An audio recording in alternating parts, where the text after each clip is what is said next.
एक बार बनाएंगे तो महीने भर खाएंगे। नमकीन ऐसी कि मार्केट की नमकीन तो भूल ही जाएंगे। हेलो दोस्तों, मैं हूँ निर्मला। मेरे किचन में आपका बहुत बहुत स्वागत है। तो आज मैं आपके साथ शेयर करने जा रही हूँ ऐसी नमकीन की रेसिपी जो घर में रखे बस कुछ ही सामान से बनकर तैयार हो जाती है।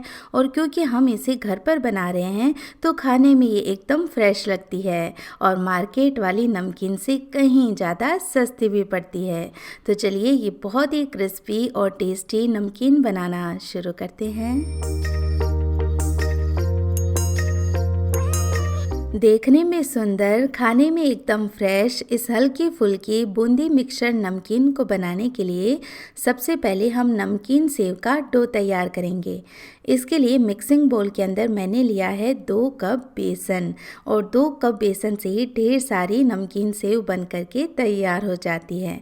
अब इसमें आधी छोटी चम्मच नमक डालकर अच्छे से मिक्स कर लेते हैं ताकि यदि आप अकेले भी सेव खाएं तो सेव खाने में फीकी ना लगे। और अब इसमें जाएगा मोइन यानी कि तेल, जिससे नमकीन बहुत ही बढ़िया क्रिस्पी बनेगी। तो हम लेंगे 2 चम्मच तेल, इसमें ज़्यादा तेल नहीं जाएगा। तो यहाँ पर तेल को बढ़िया से बेसन के अंदर मिक्स कर लेते हैं।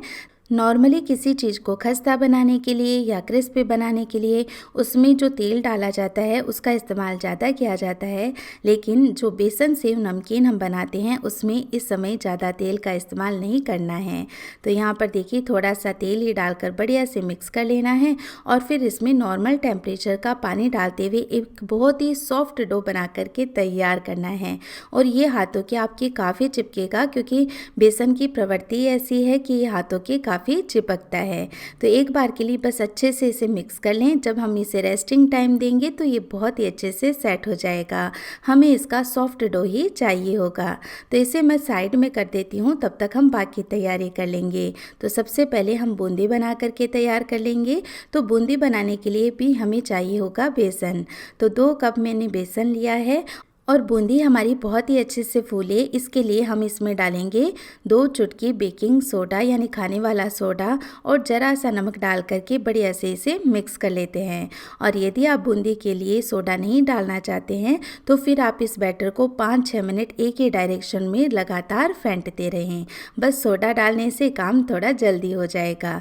तो आप पानी डालते हुए हम एकदम मीडियम कंसिस्टेंसी का बैटर बना करके तैयार कर लेंगे और इसे बढ़िया से 2 मिनट के लिए मिक्स कर लेते हैं एक ही डायरेक्शन में चलाते हुए। तो इस तरह से हमारा ये बूंदी बनाने का बैटर बन करके तैयार हो जाता है कुछ ही मिनटों में। इस बैटर को हमें बना करके रखना नहीं है, तुरंत ही इसे बूंदी बना करके तैयार करनी है क्योंकि हमने इसमें सोडा का इस्तेमाल किया है। तो कढ़ाई के अंदर तेल भी गर्म होने के लिए चढ़ा देते हैं। अब तेल का टेम्परेचर हमें ना ही ज़्यादा गर्म चाहिए और ना ही ज़्यादा ठंडा, तो मीडियम टेम्परेचर हमें तेल का चाहिए। तो गैस का फ्लेम मैंने मीडियम कर दिया है जब तेल का टेम्परेचर मीडियम हॉट हो गया है। और फिर इस तरह से ये बूंदी बनाने वाला झारा जो मार्केट में बहुत ही इजीली मिल जाता है उसमें ये बैटर डाल करके बूंदी को इस तरह से नीचे गिरने देंगे। तो आपको बैटर को ऊपर से प्रेस नहीं करना है, अपने आप से ही बैटर को गिरने देना है। इससे बूंदी बहुत ही अच्छी गोल गोल बनती हैं।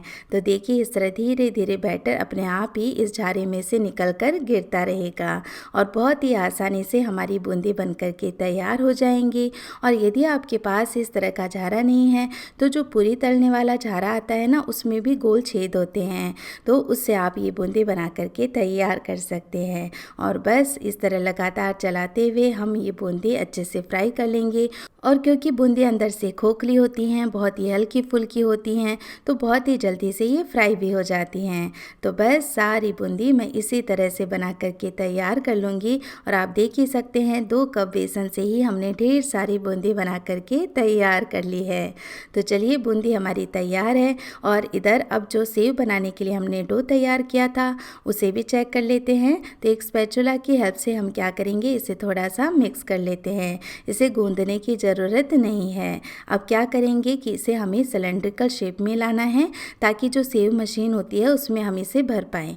इसके लिए हाथों पर थोड़ा सा तेल लगा लें, इससे बेसन आपके हाथों के चिपकेगा नहीं। और फिर इसे एक लोई बना करके सिलेंड्रिकल शेप में ले आएँ, तो बहुत ही ईजीली हम मशीन में इसे भर पाएंगे। तो इस तरह की सेव मेकर भी बहुत ईजीली आपको बर्तन की शॉप पर मिल जाती है। तो बस इसमें ये डो भर दें और इसे ऊपर से बंद कर दें। तो इस तरह से सेव मेकर जो मशीन आती है उससे आप कई तरह की डिज़ाइन वाली नमकीन भी बना करके तैयार कर सकते हैं। और ये लीजिए, अब मशीन तैयार है और तेल गर्म हो ही रखा है, तो हम फटाफट से ये सेव भी बना करके तैयार कर लेते हैं। तो बस इसे इस तरह से गोल गोल घुमाते जाना है, ऊपर जो पिस्टल आती है उसे प्रेस करते जाना है। तो बहुत ही आसानी से सारी सेव है वो कढ़ाई में आ जाएगी। तो 2 बैचेस में मैं इन सेव को फ्राई कर लूँगी और थोड़ी देर में आप देखेंगे कि ये बहुत ही क्रिस्पी हो गई है। तो इस तरह से हम थोड़ी देर इसे ऊपर से और फ्राई कर लेते हैं और फिर इसे पलट करके दूसरे साइड से भी और फ्राई कर लेंगे। इससे ये बहुत ही बढ़िया क्रिस्पी हो जाएगी। और ये लीजिए, बहुत ही अच्छे से ये फ्राई हो गई है और जब ये अच्छी फ्राई हो जाती है तो इतनी हल्की फुल्की हो जाती है कि तेल के ऊपर ही तैरती रहती है। तो इसे हम कढ़ाई के थोड़ा ऊपर रखेंगे ताकि एक्स्ट्रा तेल कढ़ाई में निकल जाए।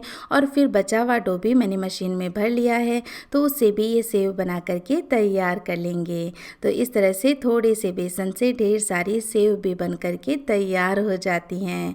तो कम मेहनत में टेस्टी नमकीन यदि आप घर पर बनाना चाहते हैं तो ये रेसिपी आपके बहुत काम आएगी। तो ऐसे भी चाय के साथ ये नमकीन खाने में बहुत अच्छी लगती है। और यदि घर पर मेहमान आ रहे हों, त्योहार हो, तो इस तरह की नमकीन आप पहले ही बना करके रख सकते हैं। यकीन मानिए फ्रेंड्स, सारे मेहमान आपकी तारीफ़ें करते ही रह जाएंगे। तो बस ये सेकंड बैच भी हमारा फ्राई होकर के तैयार है। इसे भी हम प्लेट में निकाल लेते हैं। तो आप देख ही सकते हैं कितना सुंदर गुच्छा नमकीन का हमारा लग रहा है। और अब इसकी क्रिस्पीनेस भी देखिए, जैसे ही मैंने हाथ लगाया कितनी आसानी से ये टूट गई है और ये नमकीन बिल्कुल भी ऑयली नहीं बनती है। तो इस तरह से देखिए, इसे तोड़ लेते हैं ताकि नमकीन में इसे मिक्स करना आसान रहे। तो इस नमकीन को आप सिंपल ऐसे भी इंजॉय कर सकते हैं।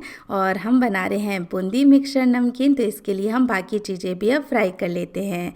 तो 1 कप हम रोस्टेड चना दाल को भी फ्राई कर लेंगे, यानी ये भुनी हुई चना दाल आती है, इसे बंगाल ग्राम भी कहते हैं। और इसे फ्राई करके जब मिक्स करेंगे नमकीन में तो खाने में नमकीन और भी ज़्यादा टेस्टी लगेगी। और ये ऑलरेडी भुनी हुई है तो बहुत ही जल्दी से फ्राई हो जाती है। तो इसे भी हम निकाल लेते हैं बूंदी के साथ ही बर्तन के अंदर। और सेम कढ़ाई के अंदर अब हम 1 कप मूंगफली को भी फ्राई कर लेंगे, क्योंकि मूंगफली के बिना तो ये नमकीन अधूरी सी लगेगी। मूंगफली भी बहुत ही जल्दी से फ्राई हो जाती है, तो बस लगातार चलाते हुए फटाफट से हम ये मूंगफली भी फ्राई करके निकाल लेंगे इसी सेम बर्तन के अंदर। और देखिए, अब जो तेल बच गया है उसमें लास्ट में हम फ्राई करेंगे पोहा, जिसे चिवड़ा भी कहते हैं। तो ये भी इस नमकीन में खाने में बड़ा ही टेस्टी लगता है। और क्योंकि ये बहुत ही पतला होता है तो जल्दी से फ्राई भी हो जाता है और ये काफ़ी फूलता भी है। तो यहाँ पर पोहा के साथ ही मैंने 15-20 करी पत्ता भी इसमें डाल दिया है ताकि नमकीन का फ्लेवर भी अच्छा है। साथ ही अलग से हम करी पत्ता को फ्राई करते हैं तो ये बहुत ही उछलता है, पोहा के साथ ये बिल्कुल भी उछलेगा नहीं। तो ये हमारा पोहा भी बहुत ही बढ़िया से फ्राई हो गया है, तो इसे भी इसी के अंदर निकाल लेते हैं। और जो नमकीन हमने तोड़ के रखी है वो भी इसमें मिला लेते हैं और सारी चीज़ों को बढ़िया से मिक्स कर लेते हैं। तो देखा ना फ्रेंड्स, 1 बाय 1 हमने कितनी आसानी से सारी चीज़ें बना करके तैयार कर ली हैं और थोड़ी थोड़ी चीज़ें मिलकर ये कितनी सारी नमकीन बन करके तैयार हो गई है। आप इसे सिंपल भी रखना चाहें यानी बिना मिर्च मसालों के तो भी ये खाने में बहुत अच्छी लगेगी। और यदि और भी टेस्टी बनाना चाहते हैं एकदम मार्केट जैसी, तो इसके लिए तैयार करें एक मसाला। तो इसके लिए मिक्सिंग बोल के अंदर हम लेंगे 1 चम्मच धनिया पाउडर, 1 चम्मच लाल मिर्च का पाउडर, 1/4 चम्मच लेंगे हल्दी पाउडर, साथ ही ऐड करेंगे 1 चम्मच भुने हुए जीरे का पाउडर, 1 चम्मच डालेंगे इसके अंदर आमचूर का पाउडर, 1 चम्मच सौंफ का पाउडर, 1 चम्मच डालेंगे काला नमक, स्वाद के अनुसार डालेंगे नॉर्मल नमक और लास्ट में डालेंगे 2 चम्मच पीसी हुई चीनी, ताकि सारे फ्लेवर्स को ये बैलेंस करे और नमकीन बहुत ही बढ़िया चटपटी सी बने। तो नमकीन अभी हमारी हल्की गर्म है, तो जब ये मसाला डाल करके नमकीन के अंदर हम मिक्स कर लेंगे तो ये मसाला भी पक जाएगा और जलेगा भी नहीं और बहुत ही अच्छा टेस्ट इसका आएगा।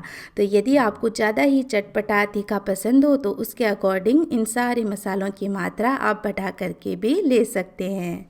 तो थोड़ा थोड़ा मसाला इसमें डालते जाएंगे और नमकीन के अंदर बढ़िया से मिक्स करते जाएंगे, ताकि मसालों की सारी कोटिंग है वो नमकीन के ऊपर आ जाए। तो इस तरह से ये हमारी बहुत ही टेस्टी नमकीन बन कर के तैयार हो जाती है। जब ये अच्छे से ठंडी हो जाए तो किसी भी एयर टाइट कंटेनर में आप इसे स्टोर करके रखें, ना ही ये नरम पड़ेगी और ना ही ये ख़राब होगी। तो फ्रेंड्स, अब आप मुझे बताइए कि इस नमकीन को बनाने में क्या आपको ज़्यादा मुश्किल लगी? नहीं ना?